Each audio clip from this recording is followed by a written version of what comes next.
Nanindigan ang Office of the Ombudsman na dumaan sa investigasyon at may sapat na basehan ang nakatakdang pagsasampa ng kasong plunder laban kay Senador Rodante Marcoleta.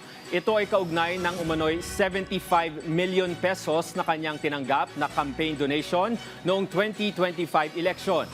Giit pa ng Ombudsman, hindi ito issue sa politika kundi accountability.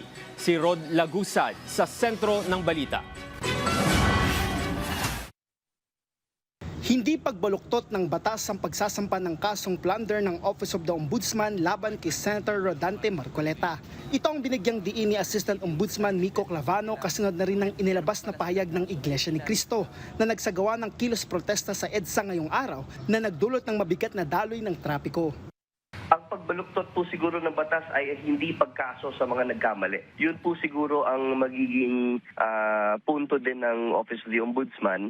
At gusto rin naming ipaliwanag na parehas po ang pinaglalaban nating dalawa. Yung INC po ay nanawagan ng transparency tsaka accountability. Kami din po sa Office of the Ombudsman ay nananawagan para sa transparency at accountability. Kailangan anya tingnan ng facts sa mga kaso. Anya ang mandato ng Office of the Ombudsman ay mag-imbestiga at kung may basihan ay isampa ito sa korte. Kaugnay naman na naging payag ni Marcoleta na ito ay may kaugnayan sa impeachment trial ni Vice President Sara Duterte.